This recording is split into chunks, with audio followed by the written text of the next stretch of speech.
census taker once tried to test me. I ate his liver with some fava beans and a nice Chianti.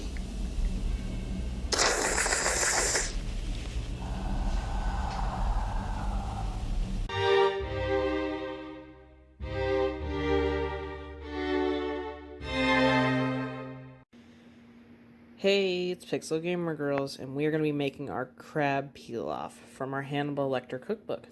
And I'm going to be cheating and using the fake crab because finding real crab right now is a bitch. And I went to a couple thousand stores thinking I could find it. So, you're going to have to forgive me for the cheater crab. But normally, you would cook the crab legs, steam them on the top layer of the steamer for about 10 minutes, remove the meat from the shells with whatever utensils you have or prefer to use. Drain off some of the water to use in the broth, and you would pick out as much meat as you could from 2 crabs.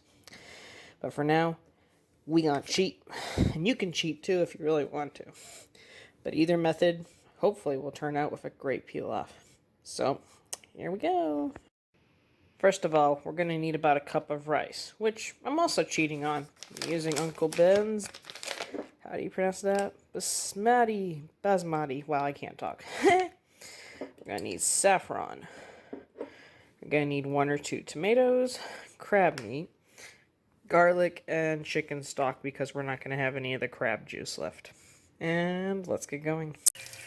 First, we're going to get a pan and put our garlic in to start cooking. Of course, I'm using my roasted garlic, so it doesn't have to cook as long. It isn't as strong right now. They want you to use 2 large tomatoes, but I only feel like 1 and do not want all the seeds and fun things it entails for it. So we're going to be using our 1 bigger tomato, and to that I will be adding the rice and the broth. So I'll show you that in a second.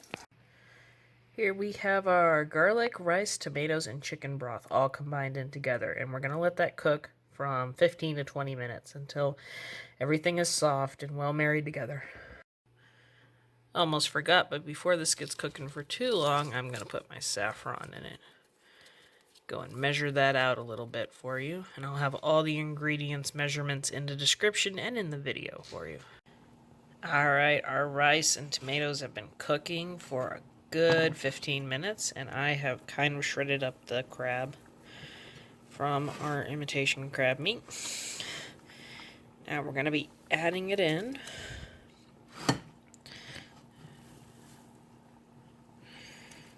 Stirring it in thoroughly, and letting the crab meat heat up. And honestly, we'll be done. And I'll tell you how it tastes like in a little bit. And here we have our finished crab pilaf. Let me take it and give it a good little bite.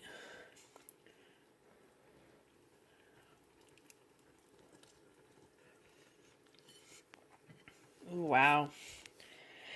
That has a really good saffron taste. You have to understand that's like, I think, a Middle Eastern dash Indian spice. Maybe I'll do a tiny snippet about saffron for people who don't know what it is or where it comes from, including me. But this has an incredible flavor of that, and I can taste the imitation crab, so I can't even imagine what using the real crab would be like. And if you hear somebody climbing on the door, it's one of my cats who wants to be in the kitchen to taste the seafood on my plate, too.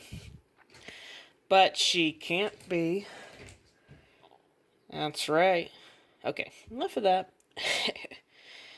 I'll have a list of ingredients in the description and across your screen in a moment, and look forward to our small bit about saffron. Saffron is a spice that is known for its vivid crimson color and ability to give food an earthy hay flavor.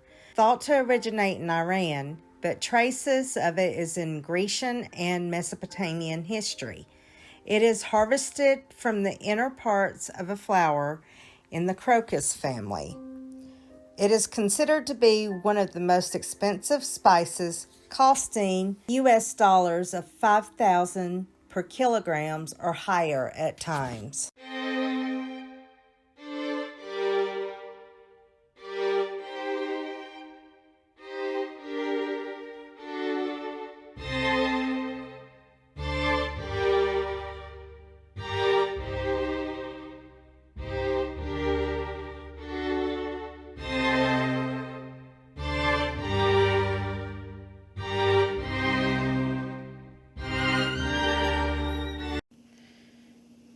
Hey, it's Heather from Pixel Gamer Girls, and today we're going to be working from our Hannibal Lecter cookbook and making Hong Kong ribs. We're going to be making the marinade first, as displayed before us, because it's going to take 2 days to marinate. We're going to be using some honey, balsamic vinegar, lemon juice, what is this again? Oyster sauce, hoisin sauce, I think I'm pronouncing it, and a dab of this hot sauce because I don't have any of the chili bean paste. Got my rack of ribs that I've cut in half. I'm going to be putting them in this bag, and then I'll show you the mixture that we'll be pouring into that. Okay, in our marinade, we're going to be putting 1 tablespoon of lemon juice, 2 tablespoons of balsamic vinegar, 2 tablespoons of oyster sauce, and 2 tablespoons of the hoisin sauce. And I put just a tiny dash of the hot sauce because it's supposed to call for, like, I think another tablespoon or 2 of chili bean oil, but I don't have any. And Lyrical hates hot stuff. So let me mix this all up and put it in the bag. And there we have our ribs marinating for the next 2 days. We will momentarily take it out during those 2 days, mix it around, make sure that the ribs are getting evenly coated in their marinade, and put it back in. And I'll see you in 2 days. Alright, to cook our ribs, we are going to be turning this, ironically, down to 300 and letting it preheat. Okay, ribs have been marinating for 2 days. Now I'm going to take them out and put them in this pan that I've put some water and some of the sauce in. Mostly because I'm not putting the potatoes and carrots in. There we go.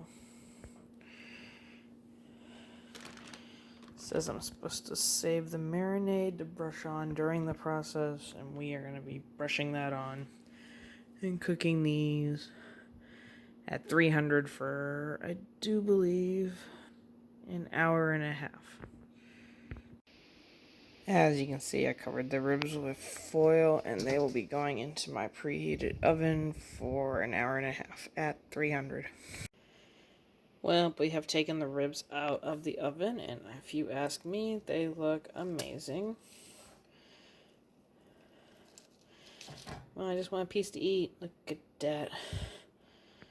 And to be fair, in this recipe, I didn't put all the carrots and potatoes and things that it called for, but I just don't want them in there. I wanted the ribs. Alright, here we go.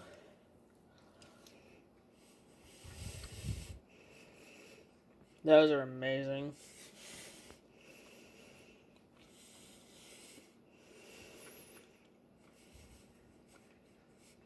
They have such good flavor, too. Wow. I'm glad I made these. They don't have a heavy flavor, but they have a nice flavor, especially with the whole glazed over look they have on the outside. Alright. Well, that's it for Hannibal Lecter and his delicate taste of things. And I hope that you will look at these recipes and try them out for yourself sometime. Have a good one. Laters.